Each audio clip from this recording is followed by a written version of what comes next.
আমি ভদ্রলোক, আমার ঘাড়ে যদি কেউ পা রাখে প্রথমে বলবো সরি, এটা পা রাখার জায়গা নয়, এটা সরান। যদি না সরায় আস্তে করে হাত দিয়ে বলবো আপনার পাটা সরান। তাতেও যদি না সরায় গায়ের সমস্ত শক্তি দিয়ে বাঘের ঝাপটা দিয়ে ঝাড়া দিয়ে বলবো এটি তোমার পা রাখার জায়গা নয়। ন্যায় ইনসাফের বাংলাদেশ, সকলের জন্য সমান ইনসাফ আমরা নিশ্চিত করতে চাই। এর জন্যই ছিল গণভোট। আপনারা রায় দিলেন, সরকার এখন যারা আছে তারাও বলছিল রায় দেন, হা বলুন। হা সবাই বললাম, এখন আমরা হার উপরে আছি, তারা না হয়ে গেছে। আমি পরিষ্কার বলছি, গণভোট না মানলে শুধু না হবেন না, একসময় নাই হয়ে যাবেন। আসসালামু আলাইকুম ওয়া রাহমাতুল্লাহ। আলহামদুলিল্লাহ রাব্বিল আলামিন ওয়াসসালাতু ওয়াসসালামু আলা রাসূলিহিল কারীম ওয়া আলা আলিহি ওয়া সাহবিহি ওয়া আহলি বাইতি আজমাইন। কাজী আজহার আলী সরকারি মডেল উচ্চ বিদ্যালয় মাঠে এই প্রখর রোদে দুপুরবেলা আয়োজিত জনসমাবেশের সম্মানিত সভাপতি, বিশিষ্ট মুক্তিযোদ্ধা, বীর মুক্তিযোদ্ধা, মাননীয় জাতীয় সংসদ সদস্য জনাব আব্দুল ওয়ারেস, জামাতে ইসলামীর কেন্দ্রীয়, আঞ্চলিক এবং স্থানীয় নেতৃবৃন্দ, সংসদ সদস্যবৃন্দ, মঞ্চে বসা অন্যান্য নেতৃবৃন্দ এবং প্রিয় শাহঘাটাবাসী, আপনারা কেমন আছেন? গুলিকে ভয় পান? রোদকে ভয় পান? তো পিছনে যে কিছু লোক ভয় পায় দেখি। হ্যাঁ, যারা ভয় পায় না তারা সামনে চলে আসছে, তাই না? আর যারা ভয় পান তারা পিছনে আসেন। 10 মিনিটের জন্য সবাই সামনে চলে আসেন, এরপরে একসাথে সবাই চলে যাব আবার ইনশাআল্লাহ। সম্মানিত ভাই ও বোনেরা, আজকে এসেছি দুঃখ ভারাক্রান্ত মন নিয়ে আপনাদের দোয়া চাইতে। বলবেন যে আমরা তো শুনলাম আপনি দোয়া করতে আসছেন, আমাদের 2 শহীদের কবর জিয়ারত করেছেন, পরিবারে গিয়েছেন, সান্ত্বনা দিয়েছেন, দোয়া করেছেন, আমরা আপনার জন্য কি দোয়া করব? আপনারা সবাই আমার জন্য দোয়া করবেন, মহান আল্লাহর জন্য, দেশের জনগণের জন্য, মানবতার জন্য আল্লাহ যেন আমাকে শহীদ হিসাবে কবুল করেন। আল্লাহর পথে লড়াই করে, মানুষের কল্যাণের জন্য লড়াই করে যারা জীবন দেয় তারা বড় সম্মানিত। আল্লাহ রাব্বুল আলামিন বলেছেন, তোমরা সালাত এবং সবরের মাধ্যমে আমার সাহায্য কামনা করো। ইয়া আইয়ুহাল্লাযিনা আমানুস্তাঈনু বিস-সাবরি ওয়াস-সালাহ ইন্নাল্লাহা মা'আস সাবিরিন ওয়ালা তাকুলু লিমান ইউকতালু ফি সাবিলিল্লাহি আমওয়াত। সাবধান, তাদেরকে মৃত বলবো না যারা আল্লাহর পথে জীবন দিয়ে চলে গেছে। বাল আহইয়াউন ওয়ালাকিন লা তাশউরুন, তোমরা জানো না তারা জীবিত, তোমরা তা বুঝো না। শহীদরা শহীদ হওয়ার পরে আল্লাহ বলেছেন তাদেরকে তোমরা মৃত বলো না। আমি জানতে চাই, সাইফুল্লাহ বারী আর সালাউদ্দিন আপনাদের সন্তান, ওই 2টা সন্তান কেমন ছিল? ওরা কি সন্ত্রাসী ছিল? ওরা কি গাঁজাখোর ছিল? নেশাখোর ছিল? মানুষের ইজ্জতের উপর হাত দিত? কারো সাথে দুর্ব্যবহার করত? আমি প্রত্যেকটা মানুষের কাছ থেকে শুনেছি এরা 2 জন ছিল এলাকার শ্রেষ্ঠ সন্তান। কেন তাদেরকে খুন করা হলো আমার চাইতে আপনারা বেশি জানেন। বর্তমানে সরকারি দল এবং বিরোধী দল 15.5 বছর আমরা বড় মজলুম ছিলাম। মজলুমরা এখন আবার জালিম হতে যাব কেন? আমার সহকর্মী জনাব মাওলানা আব্দুল হালিম বলেছেন, আমাদের বুক থেকে এই নির্বাচনের পরে, এই সরকার গঠন হওয়ার পরে এই সরকারের লোকদের হাতে 5 জন আমাদের সহকর্মীকে খুন করা হয়েছে। আল্লাহ তাদেরকে শহীদ হিসাবে কবুল করুন। আমরা কি চাই বাংলাদেশে আবার খুনের রাজত্ব কায়েম হোক? সাবধান, এখানে স্টপ, ফুল স্টপ। আর সামনে পা বাড়াবেন না খুনের দিকে, হাত বাড়াবেন না খুনের দিকে, চোখ লাল করবেন না কারো দিকে। এ বাংলাদেশের মানুষ, বিশেষ করে যুবকরা, কারো চোখ রাঙানিকে পাত্তা দেয় না। আপনারা 1000 বার চেষ্টা করলেও আওয়ামী লীগের মতো ফ্যাসিস্ট হতে পারবেন না, কিন্তু আপনারা তো সে পথেই পা বাড়িয়েছেন। আফসোস, সরকারি দলের বয়োজ্যেষ্ঠ নেতা, দলের 2য় গুরুত্বপূর্ণ ব্যক্তি গতকাল রংপুরে এসেছিলেন। আমি মিডিয়ায় দেখলাম তিনি রংপুরবাসীকে একটু মনের খেদ ঝেড়েছেন, বলেছেন আপনারা পিছিয়েই থাকবেন, কারণ আপনারা জামাত আর জাতীয় পার্টিকে আপনারা ভোট দেন। আমি কারে ভোট দিব না দিব এটা কি বিএনপি ঠিক করে দিবে? তাইলে একটা আইন পাশ করুন। বহু আইনই তো বেপরোয়া পাশ করছেন, ভালো আইনগুলাকে বিদায় দিয়েছেন। আর একটা আইন পাশ করে ফেলেন যে আগামীতে বিএনপি ছাড়া আর কাউকে ভোট দেওয়া যাবে না। তখন জনগণ তাদের চূড়ান্ত সিদ্ধান্তটাও নিয়ে নেবে ইনশাআল্লাহ। 2 নম্বর, রাষ্ট্রের উন্নয়ন কি কারো বাবার তহবিল থেকে হচ্ছে? এটা জনগণের ট্যাক্সের টাকায় হয়। রংপুরবাসীকে বঞ্চিত করার অধিকার কারোই নেই। এই বৃহত্তর রংপুরবাসীকে গাইবান্ধা, রংপুর, কুড়িগ্রাম, লালমনিরহাট, নীলফামারী এই জেলার জনগণকে যারা বঞ্চিত করবে তারা হইল গণদুশ্মন। আমরা নির্বাচনের আগে ঘোষণা দিয়েছিলাম, আল্লাহ তাআলা আমাদেরকে নির্বাচিত করে সরকার গঠনের সুযোগ দিলে আমরা পুরা উত্তরবঙ্গকে আমরা বানাবো কৃষির রাজধানী ইনশাআল্লাহ। আফসোস, আমাদের কোনো আফসোস নেই, সরকারে আমরা যাইনি, কিন্তু সেই আওয়াজ এখনো আমরা সংসদের ভিতরে দিয়ে চলেছি, দিয়েই যাব ইনশাআল্লাহ। আর যখন সুযোগ আসবে তখন আমরা করব ইনশাআল্লাহ।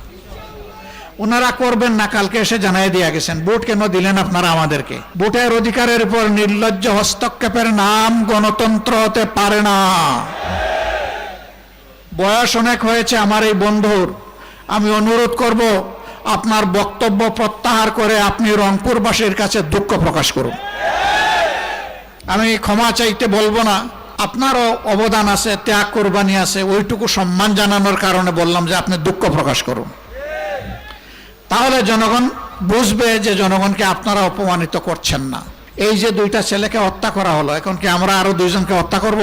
হত্যার রাজনীতি আমরা চাই না। কিন্তু একটা কথা মনে রাখবেন, আমি ভদ্রলোক, আমার ঘাড়ে যদি কেউ পা রাখে প্রথমে বলবো সরি, এটা পা রাখার জায়গা নয়, এটা সরান। যদি না সরায় আস্তে করে হাত দিয়ে বলবো আপনার পাটা সরান। তাতেও যদি না সরায় গায়ের সমস্ত শক্তি দিয়ে বাঘের ঝাপটা দিয়ে ঝাড়া দিয়ে বলবো এটি তোমার পা রাখার জায়গা নয়।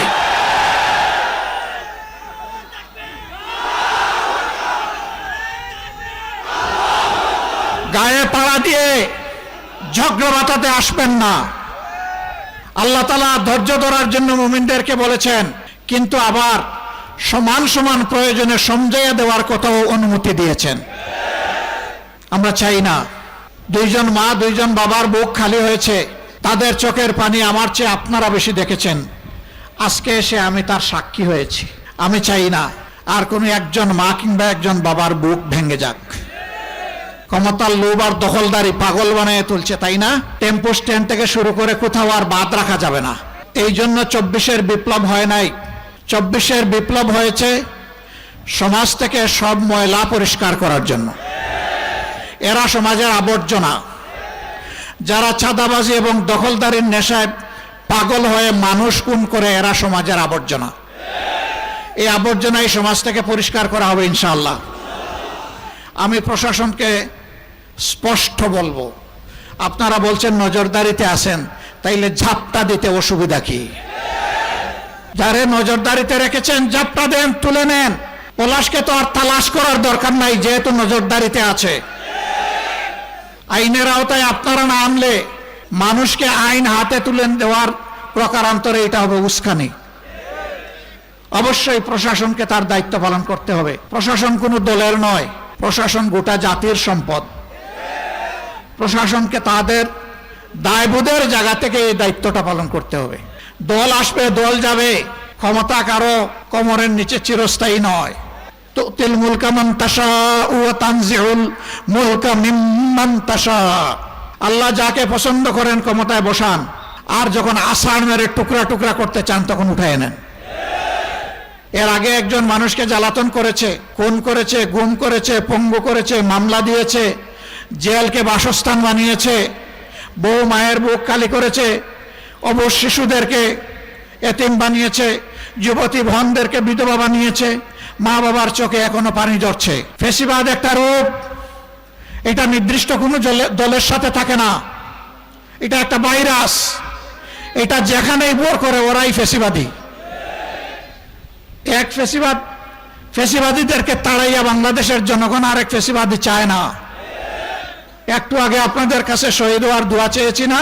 প্রয়োজনে জাতির জন্য আরেকটি অসমাপ্ত অনিবার্য বিপ্লবের একজন কর্মী হিসাবে আল্লাহ যদি আমাকে কবুল করেন, আমি আমার আল্লাহর দরবারে হাজারবার শুকরিয়া আদায় করে রক্তের চাদর পরে আল্লাহর দরবারে হাজির হয়ে যাব।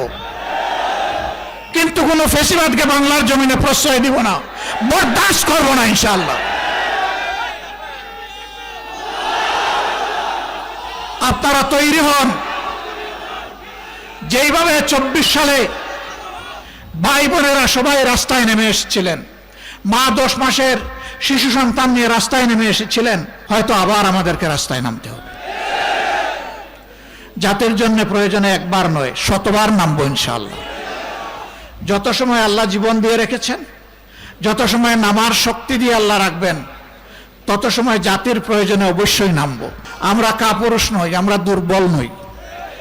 কাপুরুষ তারা যারা অপরাধ করে, যারা দখল বাণিজ্য করে, যারা নিরীহ মানুষের কাছ থেকে চাঁদা উঠায়, যারা মা বোনদের ইজ্জত লুণ্ঠন করে, সে যেই হোক, আমার সন্তান হলে ওইটাও কাপুরুষ। এই বাংলাদেশকে আমরা একটা সুখী সমৃদ্ধশালী বাংলাদেশ হিসাবে দেখতে চাই। আমরা দেখতে চাই আমাদের শিশুরা নিরাপদ, আমাদের মেয়েরা নিরাপদ, আমাদের বোনেরা নিরাপদ, আমাদের মায়েরা নিরাপদ, আমাদের যুবকরা নিরাপদ, আমাদের বয়স্করা নিরাপদ, সকল ধর্মের মানুষ নিরাপদ, সকল বর্ণের মানুষ নিরাপদ, এদেশের সকল ভাষার মানুষ নিরাপদ। আমরা সকলের নিরাপত্তা দেখতে চাই। ইনারাও বলেছিলেন যারা এখন ক্ষমতায় গেছে যে আমরা দলীয় শাসন কায়েম করব না। আমি জানি না এখানে একজন প্রশাসক আছেন নিশ্চয়ই, তাই না? তিনি তো বিএনপি করতেন না কোনোদিন। হ্যাঁ, জুড়ে বলেন, করতেন কিনা? তো এটা কি হলো? জেলায় যাকে প্রশাসক বসানো হয়েছে তিনিও বিএনপি করতেন না? তিনিও করতেন। এটা কি হলো? রংপুর সিটি কর্পোরেশনে যাকে প্রশাসক বসানো হয়েছে তিনিও বিএনপি করতেন না? করতেন। এটা কি হলো? স্কুল কলেজ মাদ্রাসা সকল জায়গায় কমিটিগুলোর দখল নিতে হবে। কেন নিতে হবে জানেন? ওখানে মধু আছে, চুষলে জিহ্বায় মজা লাগে।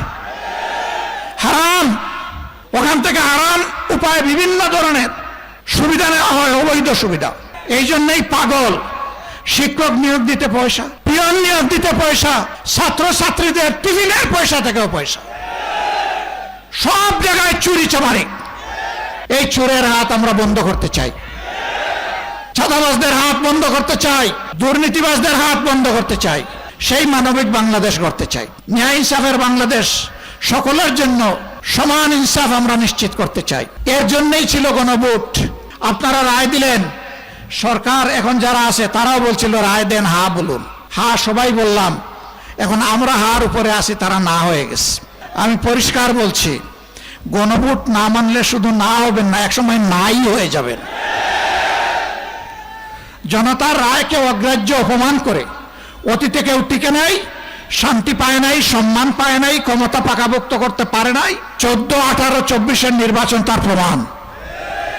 আপনারাও যদি তামসা শুরু করেন তাহলে ভাইরাস যখন বসবে আপনাদের ঘাড়ে তখন কিন্তু উপসর্গ সমানই দেখা দিবে। এখন যারা আপনাদেরকে তালে তালে হাওয়া দিচ্ছে, আলবত আলবত আলবত, খুব ভালো যা করছেন, চমৎকার। এই বাতাস একদিন আপনাদেরকে বাতাসে উড়িয়ে নিয়ে যাবে। আমরা চাই না, কারণ আপনারা মজলুম ছিলেন। আমরা চাই আপনারা ঠিক পথে ফিরে আসুন, জনগণের রায় মেনে নিন, সংস্কার সাধন করুন, ফ্যাসিবাদের রাস্তা বন্ধ করুন, মানবিক এবং গণতান্ত্রিক বাংলাদেশের রাস্তা খুলে দিন। যদি খুলে দেন, আমরা বিরোধী দল হিসাবে আপনাদেরকে সর্বাত্মক সহযোগিতা করব।